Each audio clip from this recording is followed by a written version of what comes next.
Acara ini didukung oleh Desa Pay, cashless-nya kerabat desa Indonesia.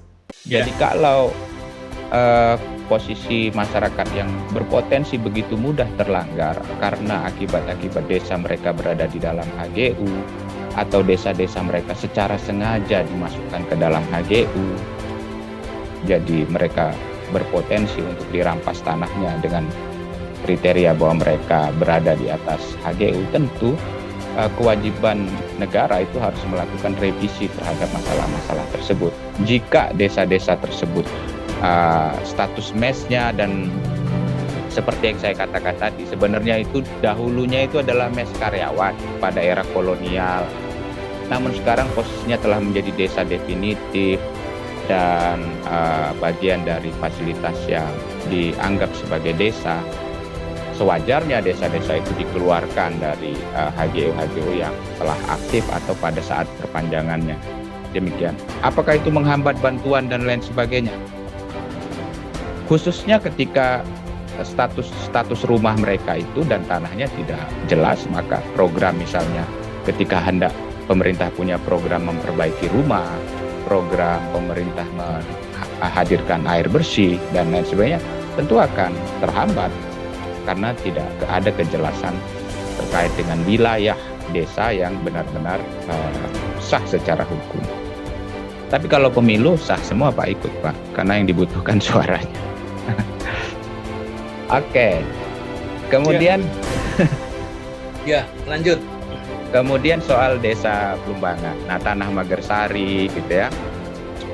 Pada awalnya di era kolonial sebenarnya wilayah-wilayah ini masuk ke daerah yang disebut dengan desa perdikan, bisa disebut desa perdikan, bisa, atau desa-desa yang sesungguhnya mendapatkan perlakuan khusus dari pemerintahan swapraja setempat untuk melakukan misalnya menjaga tempat-tempat keramat atau menjaga hutan-hutan keramat dan lain sebagainya. Namun diistilahkan mereka adalah orang yang menumpang kepada tanah negara. Nah, tahun 48 status tanah-tanah yang disebut dengan daerah Magersari, desa perdikan dan lain sebagainya itu kan telah dihapuskan oleh Undang-Undang Republik kita. Jadi hingga sekarang seharusnya pekerjaannya simpel aja, memberi legalitas kepada wilayah-wilayah tersebut. Jadi perintah undang-undangnya jelas saja, memberi legalitas. Nah, inilah yang terlampau sering dibolak-balikkan. Misalnya tiba-tiba daerah-daerah X tanah desa perdikan atau tanah-tanah GG atau tanah-tanah partikelir tiba-tiba bisa berubah menjadi tanah yang dikuasai oleh badan usaha negara, bahkan misalnya salah satunya perhutani. Memang ada usaha pada periode zaman Pak SBY dengan membentuk apa yang disebut dengan IP4T, karena melalui SKB 12 Menteri dan kementerian lembaga, lalu ada perjanjian SKB itu melahirkan pembentukan yang disebut dengan IP4T. Nah, sayangnya IP4T ini belum berjalan penyelesaiannya, telah dibubarkan, gitu ya, tidak dilanjutkan gitu ya. Lalu keluarlah apa yang disebut dengan Perpres 88 ya, tentang penataan tanah di dalam kawasan kehutanan. Nah, tentu kita harus cek Pak, apakah ini dimasukkan ke dalam kawasan hutan itu jalan ceritanya gimana. Namun bagaimana proses singkatnya gitu ya, bahwa tanah tersebut mungkin fungsinya adalah hutan, tetapi sejarah tanahnya itu bukanlah tanah hutan. Jadi bagaimana cara melepaskannya, karena IP4T dulu pernah dilakukan, kemudian berarti sudah ada soal petanya, persilnya, dan lain sebagainya yang dilakukan oleh tim IP4T tersebut. Nah, sekarang bagaimana proses selanjutnya? Proses selanjutnya adalah permohonan agar dikeluarkan dari kawasan hutan. Namun proses dengan istilah dikeluarkan dari kawasan hutan atau pelepasan kawasan hutan itu adalah satu proses yang membahayakan bagi kita. Kenapa? Karena istilahnya dilepas. Kalau istilahnya dilepas, maka pemerintah daerah kabupaten itu harus menyediakan lahan pengganti. Dan itu sangat tidak mungkin pemerintah kabupaten mencari lahan pengganti. Lahannya di mana, uangnya dari mana, dan seterusnya. Maka yang paling mungkin itu adalah yang disebut dengan perubahan batas kawasan hutan. hutan.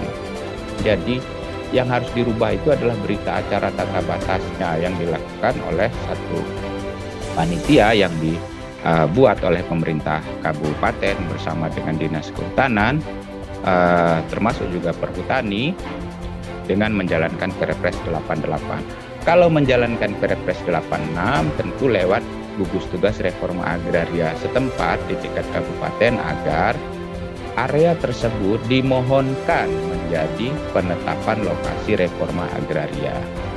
Nah, jadi dengan dua cara demikian, pemerintah kabupatennya itu bisa berperan setelah surat secara resmi dikirimkan oleh gugus tugas reforma agraria setempat.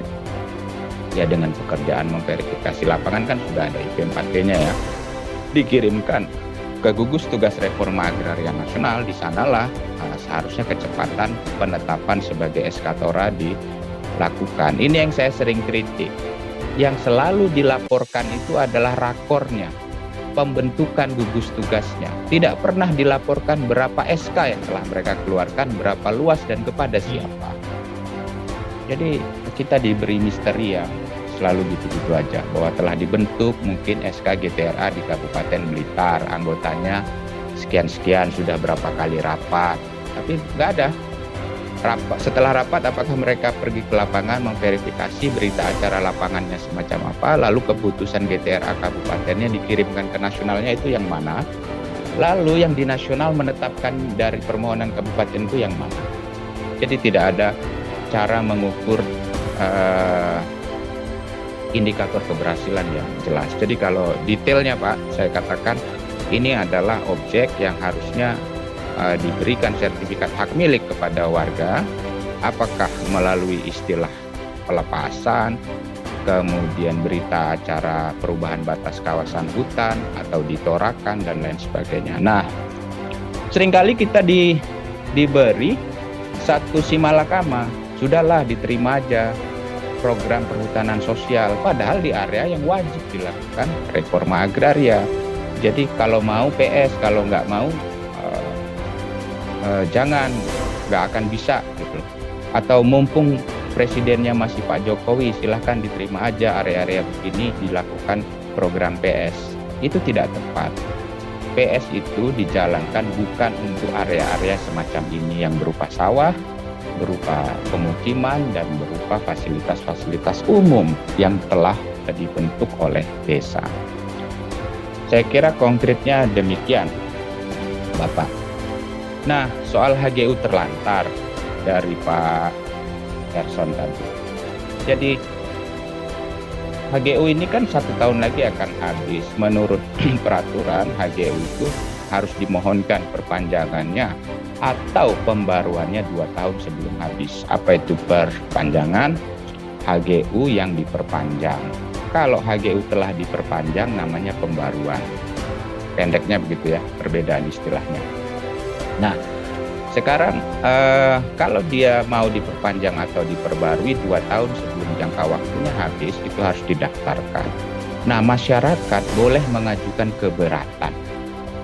Nah, disinilah pentingnya pemerintahan desa dan masyarakat untuk mengajukan keberatan atas perpanjangan di area-area HGU tersebut. Apakah karena telah digarap warga atau karena warganya tidak memiliki tanah sebagian besar sehingga terjadi ketimpangan di wilayah itu. Dan mohon maaf, inilah yang paling sering mengakibatkan kepala-kepala desa di sekitar perkebunan, kehutanan itu pada proses-proses semacam ini mendapatkan uji iman. Uji iman karena diminta ngeluarin surat lalu ada uang yang lainnya gitu ya. Nah, tapi kita harus kekeh kalau mau berpihak kepada masyarakat, keluarkan surat dari kepala desa tentang penolakan perpanjangan atau permohonan agar area itu diberikan kepada warga masyarakat desa, karena sebagiannya atau keseluruhan karena tadi alasan membahayakan, diterlantarkan, warga tidak memilikinya, atau dijadikan sebagai lahan konservasi karena membahayakan penduduk di bawahnya, sehingga harus dijadikan wilayah yang ditanami pohon-pohon keras. Itu Pak. Jadi kerjasama dengan pemerintah desa itu sangat penting. Nah disinilah pentingnya pemerintahan desa dan warga desa itu memahami ruang di sekitarnya. Apakah bentuknya perkebunan, apakah bentuknya hutan, apakah bentuknya magersari dan lain sebagainya tadi, untuk sama-sama belajar kita. Belajar apa? Belajar tentang hak-hak agraria kita melalui wilayah-wilayah yang demikian. Karena pada dasarnya warga sekitarlah yang paling berhak mengelola area-area tersebut. Nah, kalau hendak diperpanjang dan kita cegah semacam itu, jika belum juga diperpanjang, ya tentu kita bisa memintanya sebagai tanah kas desa, misalnya untuk dijadikan area penghijauan dan konservasi, misalnya jika rakyat tidak menginginkannya karena takut terjadi longsor dan seterusnya. Saya kira demikian Pak. Nah, tapi apa yang saya katakan ini tergantung perusahaannya ya, perusahaan swasta atau perusahaan negara, karena dua caranya berbeda. Begitu Pak Gatot.